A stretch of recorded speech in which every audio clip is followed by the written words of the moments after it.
So my name is Eric Prosser. I work at Comcast. I've worked at other companies as well. I know as many of you do also. As I think about commercial broadband, the place that I start, as I think about it, is why it matters. I think each of us have our own experiences, and I think they're all pretty much shared experiences, which is that commercial broadband is about connecting to businesses, but it's connecting to where people do business, right? It's about connecting to locations, big buildings. It's about connecting to campus environments, but it's also about connecting to. As I think about myself, I have a ton of devices, right? Ton of devices, and it's not so much the devices that I have; it's the fact that I have this expectation when I'm using those devices that I'm going to have the same experience whether I'm on the campus at Comcast. Or if I'm in my home office, if I'm at my living room table so I can spend a little bit of time with the family in the evening, I want to have access to those applications, right, that I'm using. Not just email. We all have too much email access, but I want to have access to all the other applications, right?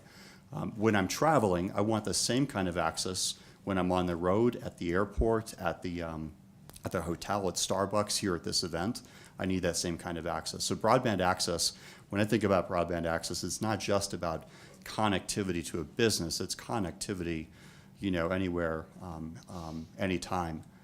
And then as I think about that also, it's not just so that I can do business.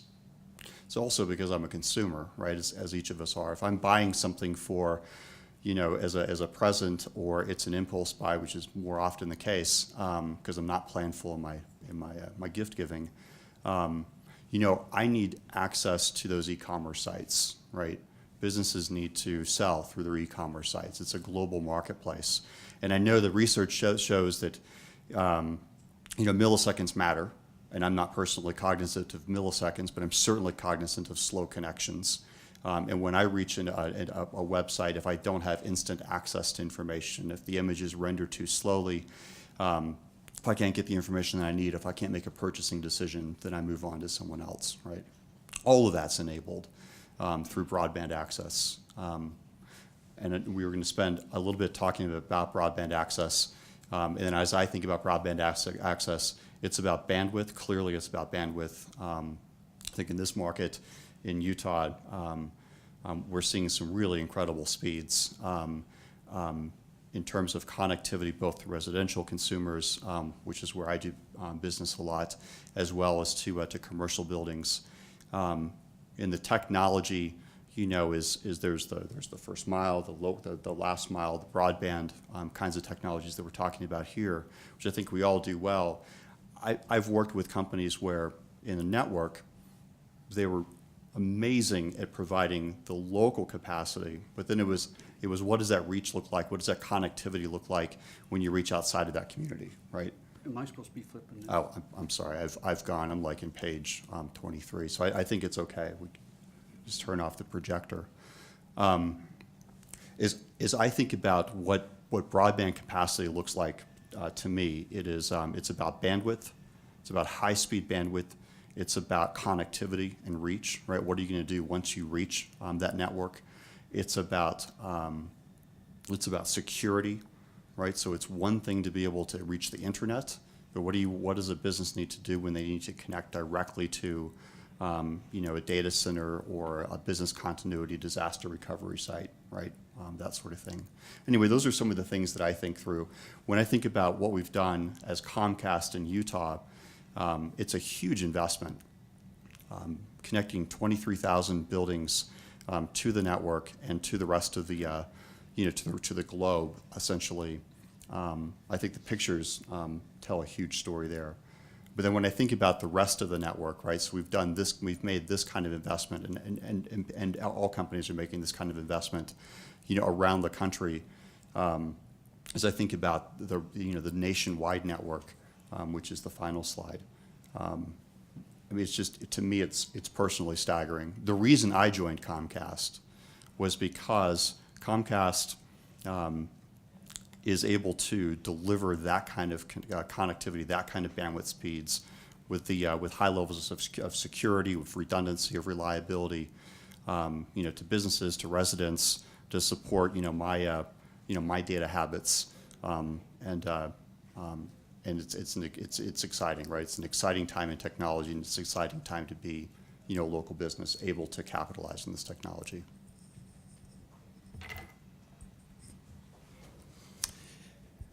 My name is Todd Marriott. I'm with the Utah Telecommunications Open Infrastructure Agency, better known sometimes as UTOPIA. UTOPIA is a consortium of 16 cities. It represents about 17.8% of the population of Utah. And we work on behalf of the cities to establish critical infrastructure to residents, but in this particular instance, critical commercial and economic development opportunities. So think about the last time you went to the airport and you took a trip. Can you imagine if you'd have gone there and somebody would have told you what airlines you could have flown? You could only fly Alaskan Airlines, and you can only do it for $1,000 round trip to Denver. But such isn't the case. When you go to the airport, you expect that our aircraft traffic controllers are going to do it in a way that keep you safe, that you're going to do it reliably, that you're going to have things work in a certain way, and that there's a certain professionalism, security, et cetera, to how that airport is run. But when you go there, you expect choice to go with Southwest Airlines, Delta, and you choose who you want to do business with. So the cities are not involved in competing in any way with the private sector. They've put in fact the very essence of capital, a capitalistic broadband municipal airport. And we, as at UTOPIA, we're the plumbers of that broadband. We make certain that, like Eric said, that it is very reliable. It's a 5 nines network. It's carrier class. The security issues, and when we did our surveying of the people and the businesses in UTOPIA, we thought that we'd just give everybody a gig, and that speed and broadband was the most important thing to our network, or to the consumers. But what we found out is they wanted that airport to run. And they wanted that airport to run reliably, safely. And if something was wrong, they wanted to be able to get in touch with people who could solve it. So that's how we run the plumbing at UTOPIA, so that it's a high-class 5 nines network. But I think what sets our vision apart from maybe other paradigms is the fact that we think that consumers ought to have choice. On our network, we have some of the finest aircraft and airline companies in the broadband world. Companies like P-Downs, X-Mission, XO, Integra, Windstream, Veracity, Sumo, all the way down to the smaller entities. And some of these have different feel and different niche products that they provide to the consumer. So when the cities look at this infrastructure and providing economic development, it's not just for broadband and internet, it's to provide services across the board that are futuristically and next generation, but it's also to provide the ability for the commercial people to go to that airport, that broadband airport, to get the reliability and the professionalism and the security that they need, and work in conjunction with people that they want to work with, products and companies in competitive markets. And that's why and how we approach the commercial industry, is by providing that solid foundation and allowing the consumers the ability to choose who they're going to do business with.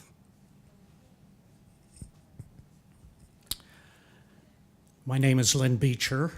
I have a little tiny company, so I don't feel like I should be up here with them, but on the other hand, I've got some unique experiences that have some important, very important steps that municipalities and others need to think about before they do fiber in their city.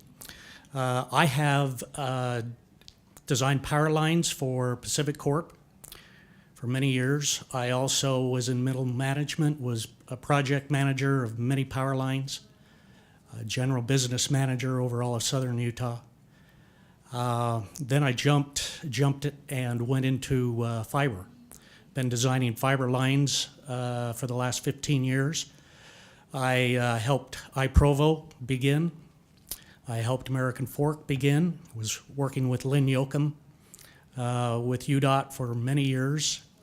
And I've helped Interlinks down in St. George, and now I own my own company called Skywire Fiber. We have laid close to 200,000 feet in the last 4 months, and I have real hands-on experience.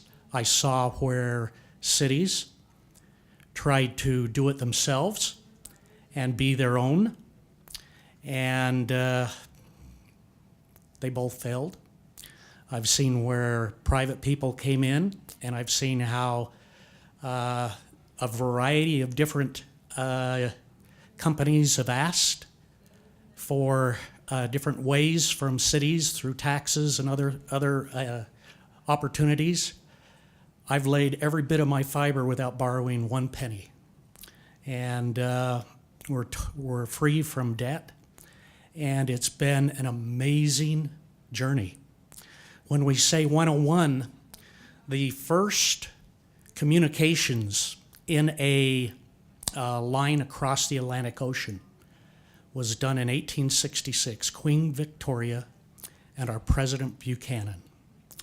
The first, it was more or less Morse code, but President Buchanan got the first word the end of the day and got the 9 other words the next day. It's amazing the journey of communications. They've been doing studies at universities, and they took South Korea, and they took Ghana in Africa, and they've been following them since the early 40s. And they've been watching these companies, and why has one progressed and why has the other stayed dark? And the reason why one, which is South Korea, has gone light and has been successful is communications. Communications is education. It leads to everything. The beautiful thing about fiber optics is the universities and their studies. They were very interested in spider silk, and they learned that they could send a light beam through spider silk. Fiber optics has many of the properties that spider silk has. And what is happening now, the universities are taking this and they're putting different cores into the fiber. They are learning, and through science, what can work and what cannot. They'd love to conduct electricity. Oh, I'd love to see that. They are trying to do everything they can, but right now, with what we have, solid core fiber is very efficient, very fast. It is not the speed of light. Speed of light, if there's something in its path, it slows up. But they found that hollow core fiber right now is looking like the best, because what they do is produce a vacuum within the hollow core and suck and help that light of speed move even faster. So there's lots of fun going on in this industry, lots of opportunities. If you get the opportunity, look up A Day Made of Glass by Corning, and it shows what the future is bringing. And it is so critical to have fiber. How big must a municipality be to really have the opportunity of making it work within your city? It is critical. You need to know if you can take that to your city.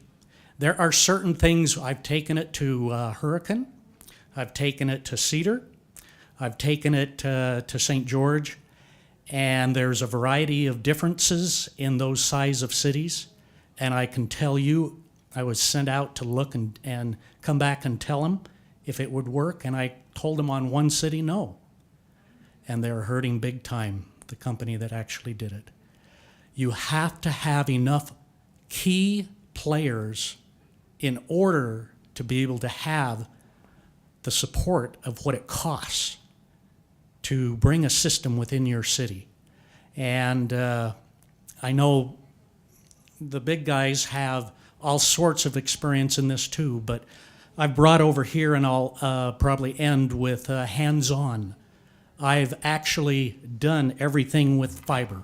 I know exactly how, if a company comes and says, I need fiber, and I say, well, I've got it right in your front, right underneath the sidewalk. And I come with a price of $5,000 to $10,000. How can that be? Because you have to know how fiber is built. I can't just splice into that fiber. I have to go back to the closest enclosure. I have to go and do my due diligence to understand where you can obtain it and how much it's going to cost. So maybe that's why I'm here. Okay. Well, there's some good introductory remarks. So I hope that all of you have some questions floating around in your mind as to maybe what these gentlemen maybe could answer. And I'd like to just ask a question. As you look at your businesses, what's the single biggest problem you have with a city or with a business when they call you and say, we need to have, broadband? What do you see as a major problem that they're overlooking, or what surprises them?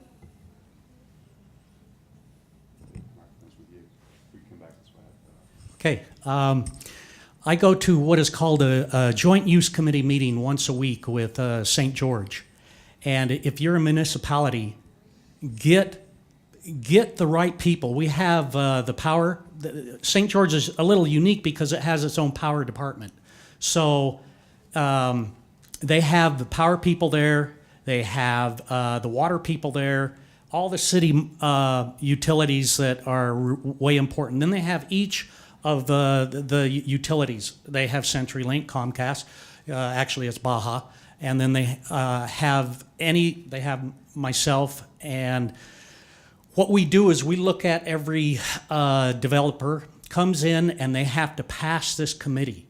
We look at their plats. We look and see where the joint trench is going to be, and that's key. Joint trench, and we determine where the trenches need to be, what the developers need to do, and we make sure that those developers, when they leave, they understand from A to Z what they need to do.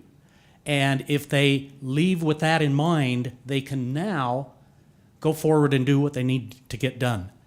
Joint use committees are really special, and I've learned a lot.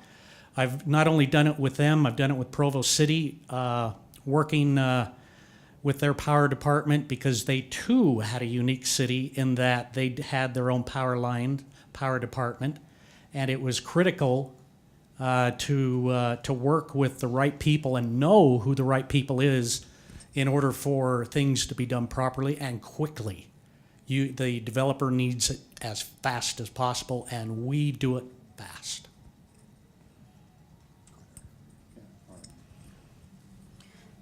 So as I was thinking about that question, I think there's a couple of answers. One, clearly partnership with municipalities is top of the list, right?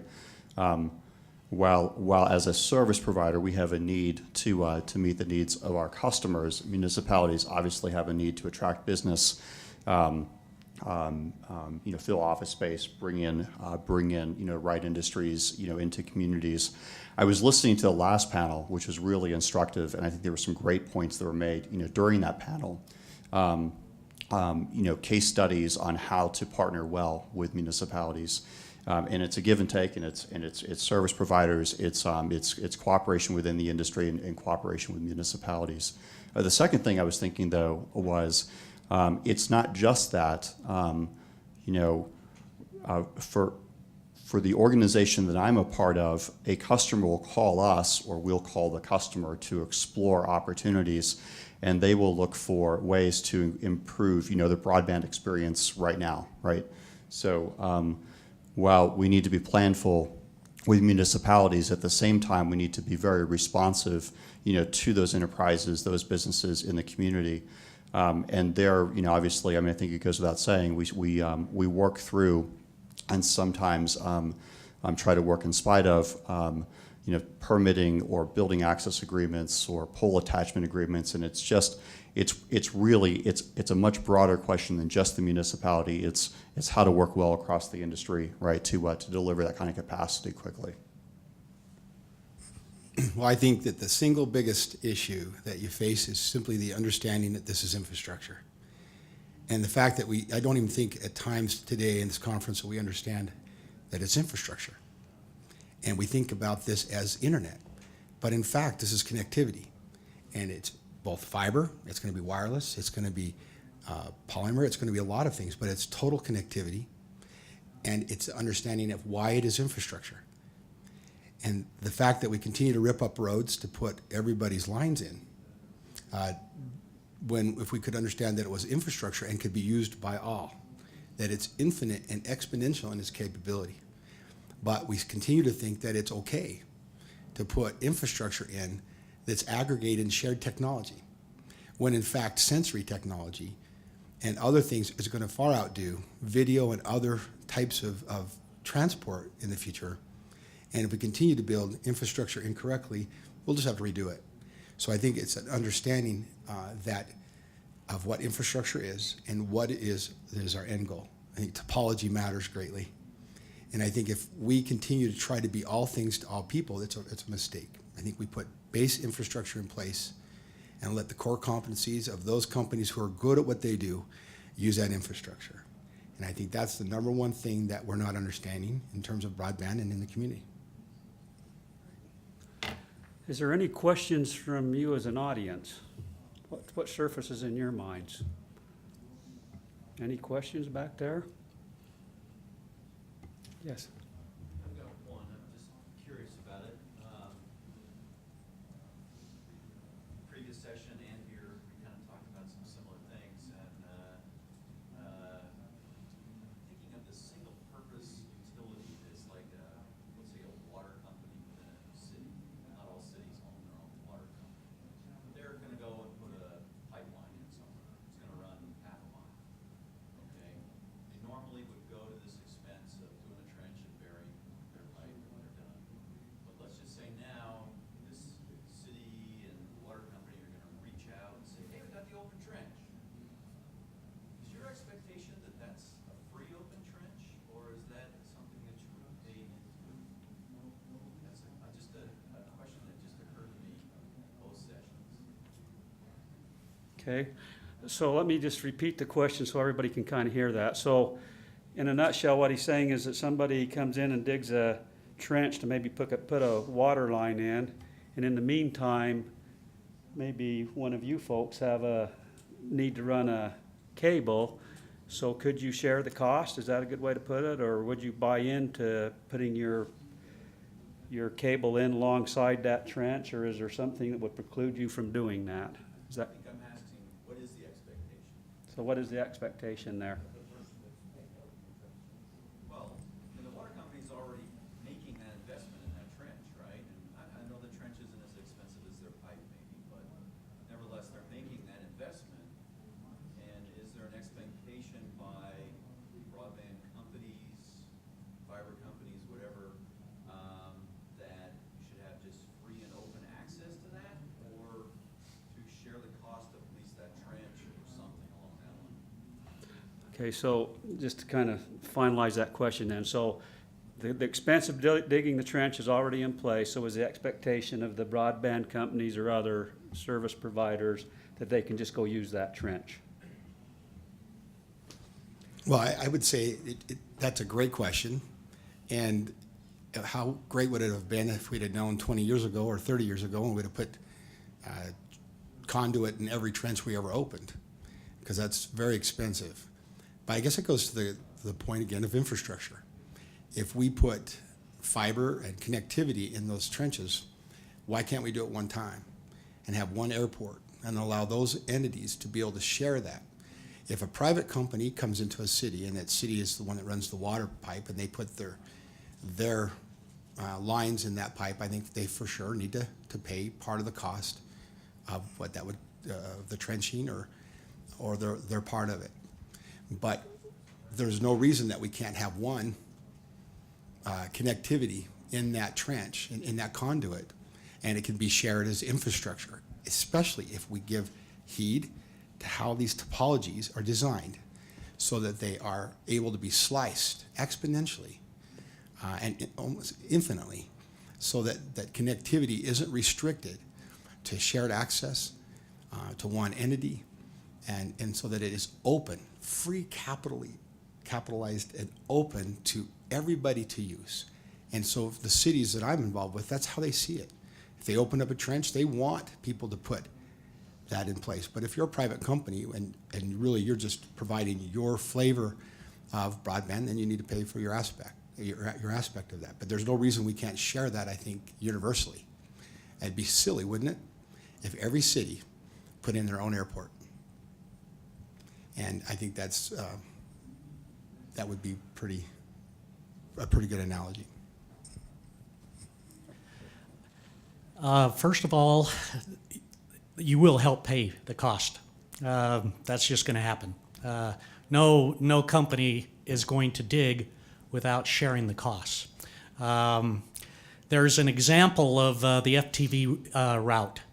Kern River Pipeline Gas Company put a pipeline from Portland through Idaho, through Utah, the west side, through Las Vegas down to San Diego.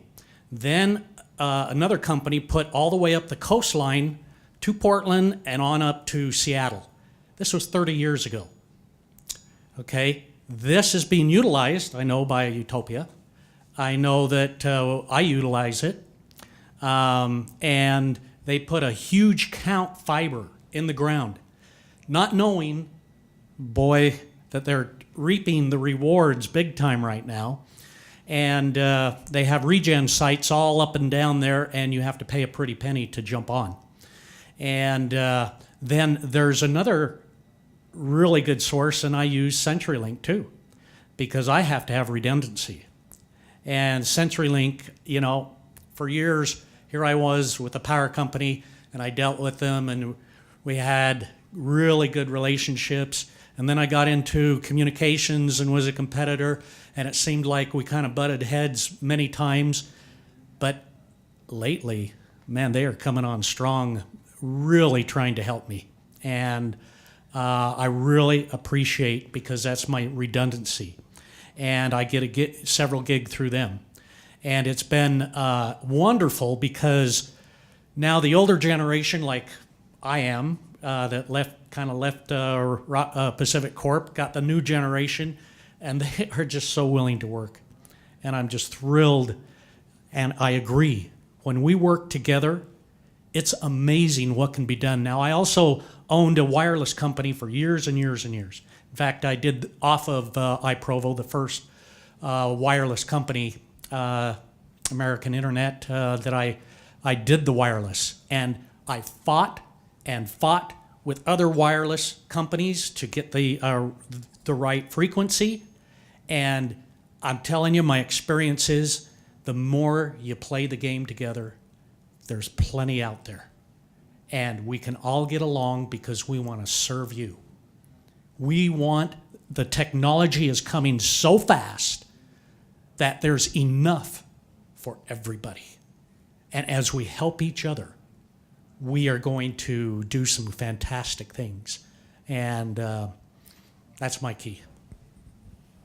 Well, that's great. I almost don't want to say anything, but I have a couple of points to amplify on top of that, which is, in terms of who pays, I mean, part of it is that, to the extent that we can be planful up front, I completely get the point, and it drives me nuts in my own community.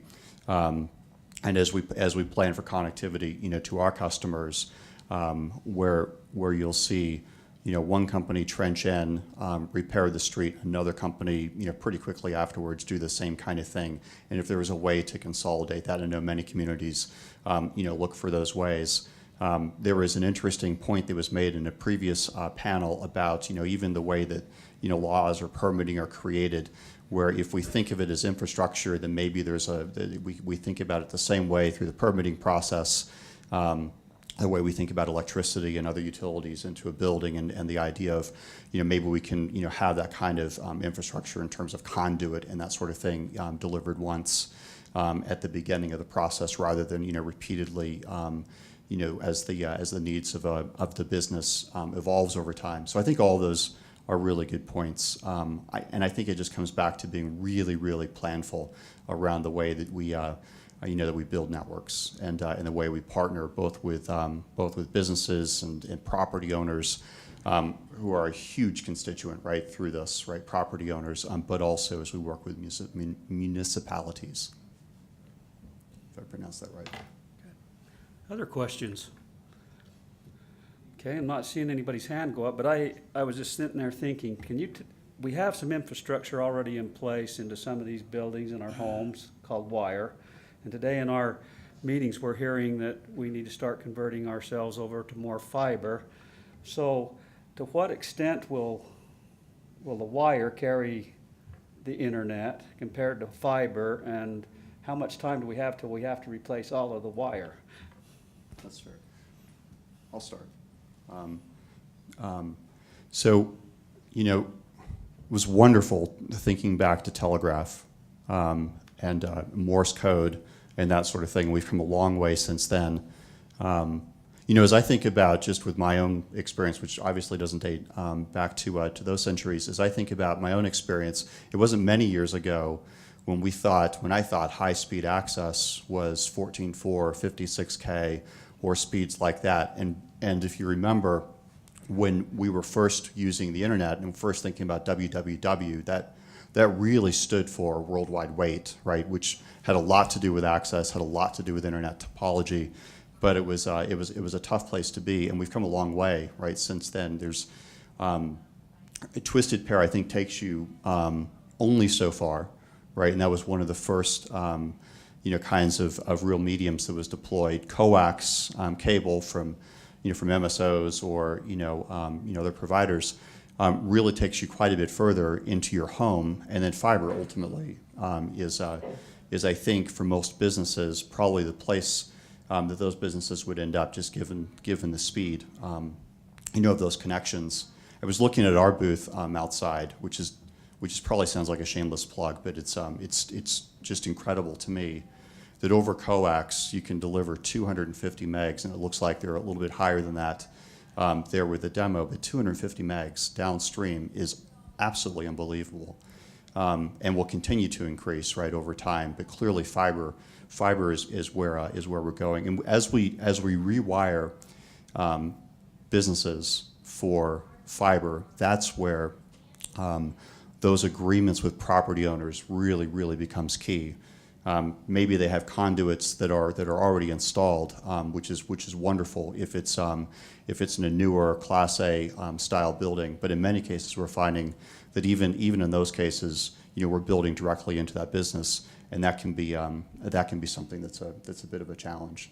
I'm not sure what happens after fiber, but clearly I think fiber's here for quite a while. I think it starts at a gig, and I think that if you are going to suggest today in any way that we want to continue to look at speeds, I think we're talking ancient history. We don't talk about how long it takes today to cook toast, or how much electricity we have, or how fast that electricity is coming. Like Google recently said, it needs to flow like water, like electricity. We need to not worry about speed. It needs to be speed and transport as fast as you can go. And I think that the debate today, that it's been changed a little bit by iProvo and Google and what they've done here, but I think that if anything less than gig is being looked at, it's old history. And I think even beyond that, it's not just speeds, but it's transport. It's the ability to think of connectivity in a different way. It's not just fiber. You're hearing today about silver polyneon tubes that can do it 400 times faster, and wireless, and the overlay of such. It's just total connectivity. And these things are happening today, and they're being limited by our own imaginations and how we're putting it together. It just needs to flow differently. And for us to even think of speeds and to construct something today, ever again, that's less than a gig or better is simply outdated thinking. I would also suggest the cities I work for, who see this as infrastructure, see the effort today as is shortly having every single address, business and residentially, enabled with at minimum a gig portal and the ability to carry that type of connectivity, both wireline and wireless, et cetera, going forward. I know recently many entities that use the UTOPIA infrastructure are producing gig connectivity as low as $64 and $70. So, you know, I think that's a fantastic place to start. Just one question on that. How many megabytes or whatever will copper carry? Will it carry a gig? Well, and I think again, that's how we think is megabytes and how much download speeds. But again, it also goes to topology and how it's built, because if we build these fast speeds, but everybody, I can go from here to Salt Lake. I promise you my car will go 115 miles an hour. Don't tell anybody how I know that. But it will do it.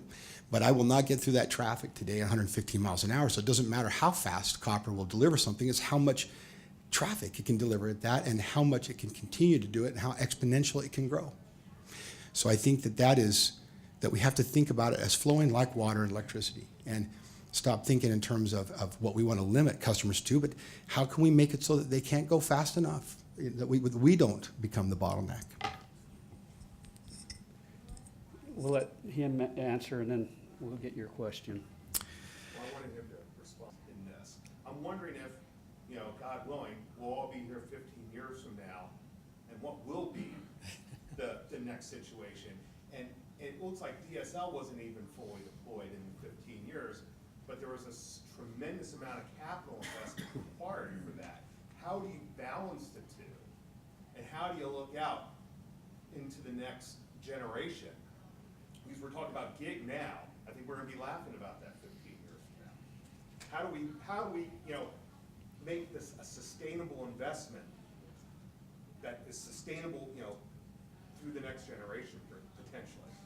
Okay, for just so everybody can hear that question, it was, her follow-up, it's 15 years ago we had 14 dial up, all of that kind of stuff.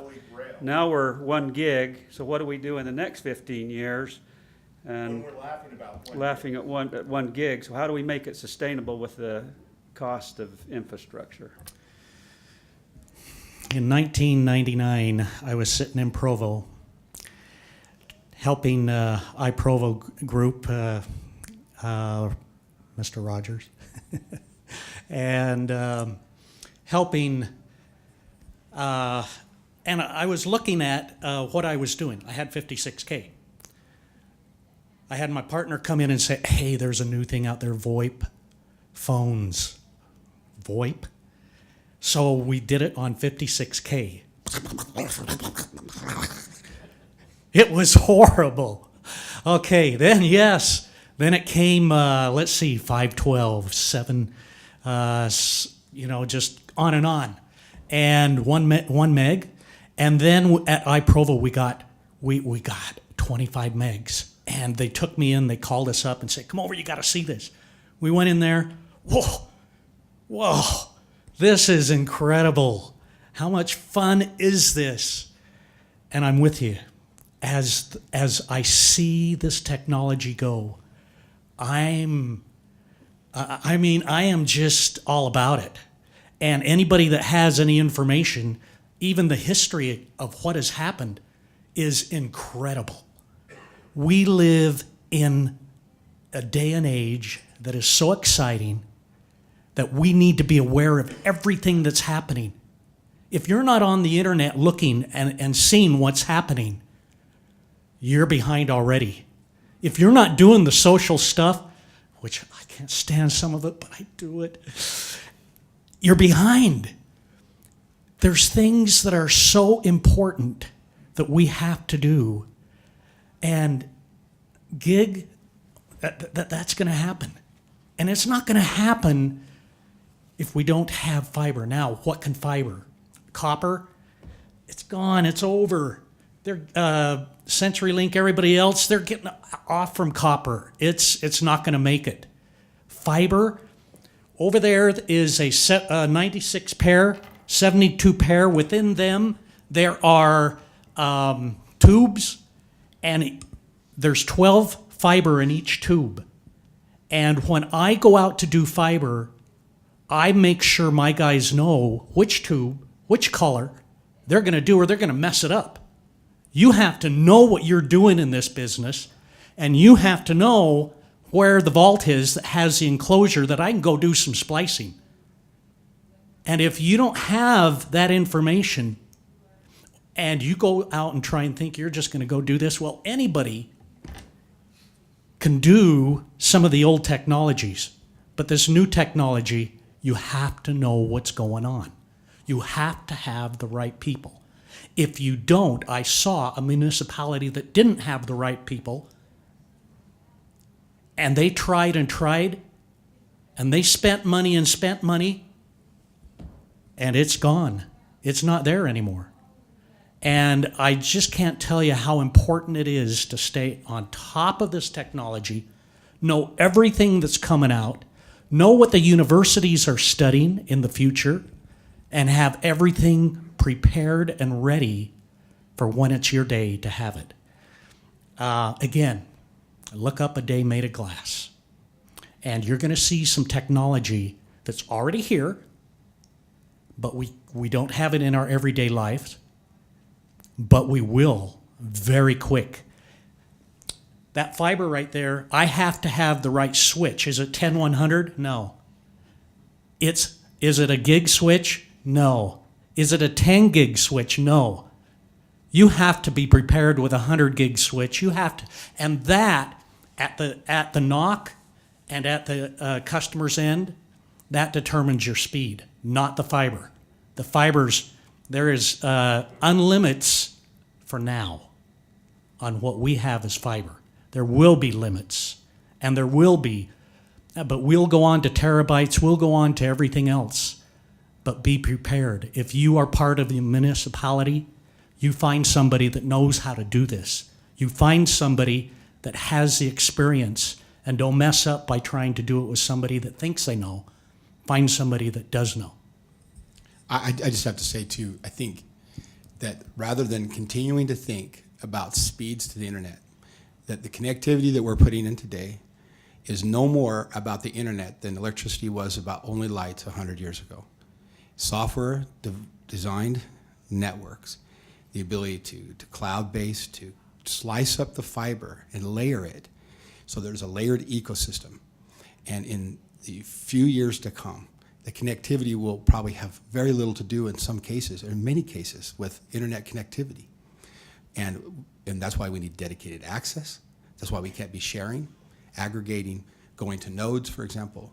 And we need to be looking today on how these networks are designed and implemented and put into place, and not only look towards internet connectivity, but how these things need to be configured from a topology standpoint. And if we'll do that, then great things will come. And I don't think that any one company can do that, but those great thinkers and innovators that will come up with the next generation's TV, radio signals, electric motors, but in a broadband sense, will only come when we can slice and design networks that provide connectivity in a way that produce addressable markets that they'll pursue. So I think that's spot on. I think at the physical infrastructure, clearly it's fiber, right? The reality is it's not just fiber.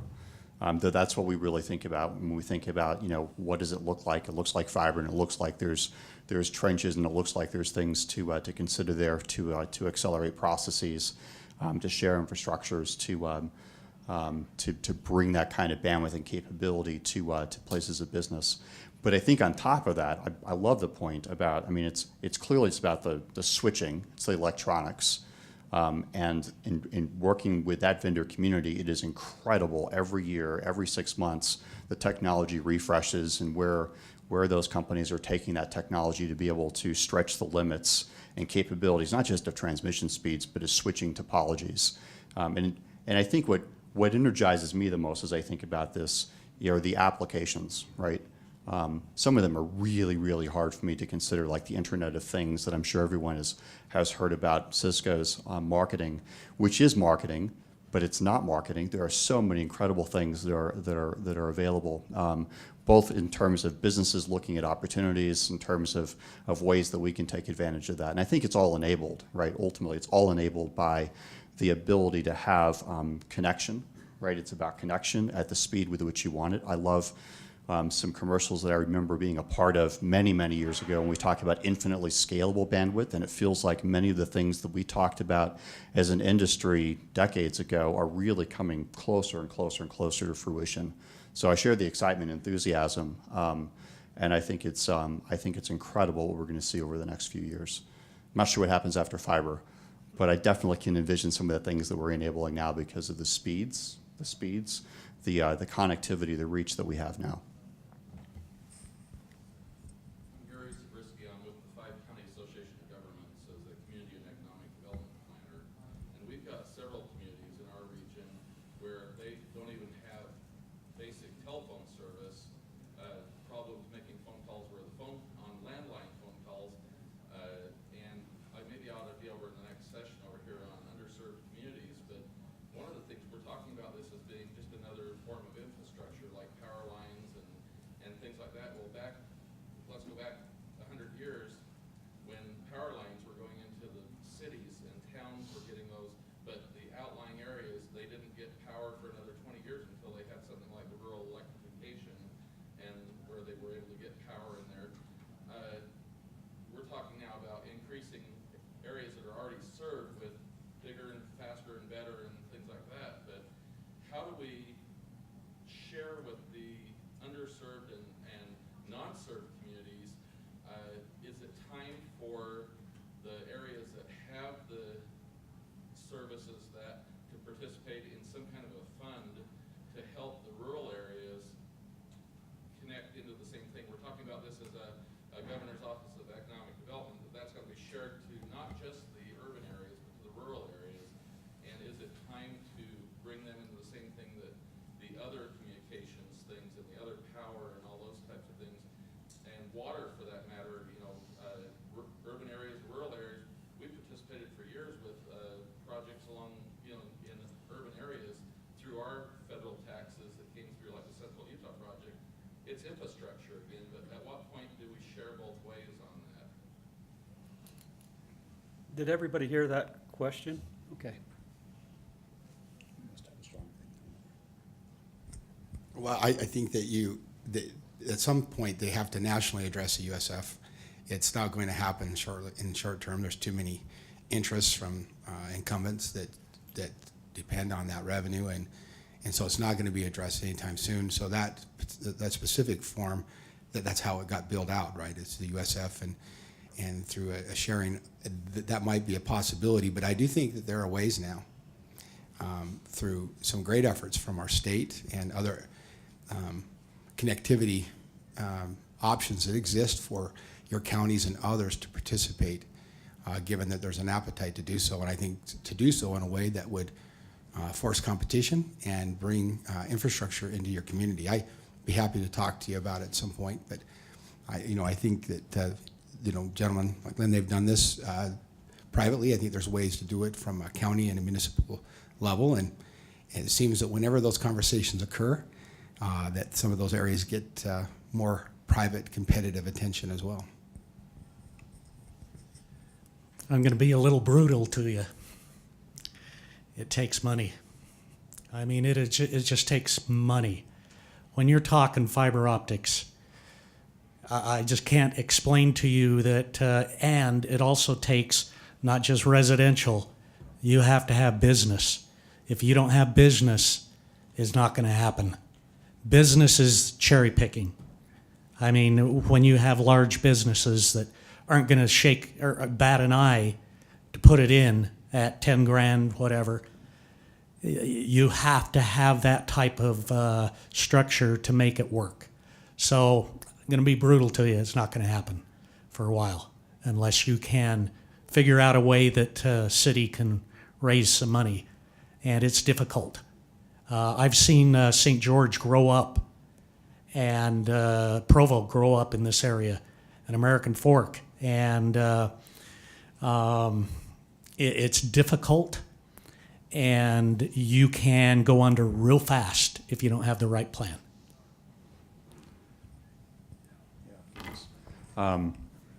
It's odd sometimes being on a panel where you're compelled to answer as well, even though it's really outgoing, what you've said. The way I would spin that as well would be, I think clearly that's a clear case where a combined investment, private and public, is required, right? And I think I'm not as well versed as I'd love to be on the federal initiatives, right, in the space of not just universal service fund, but of providing, that kind of connectivity and broadband speed out to, underserved communities. But I mean, clearly to do it requires money, and to gain that money, it's probably not something that is just strictly a business case as private industry looks at it. It's probably more of a combination of that and looking at some of the social implications of providing, those kinds of services to those communities. Well, we appreciate your attendance at this meeting. It's time to wrap this up. But I guess the takeaway message that I've been hearing is that we need to be involved. We need to stay involved with the planning. And if you blink too many times, it's going to pass you by. And then you're going to wonder what the heck happened when you're looking at the taillights going down the road, I guess. It is 115 miles an hour. So anyway, I would encourage all of us to do that, to stay involved and to get involved with our community leaders and your business community and help them to see the vision and to maybe do the infrastructure planning that we need. So let's give these folks a round of applause and thank them.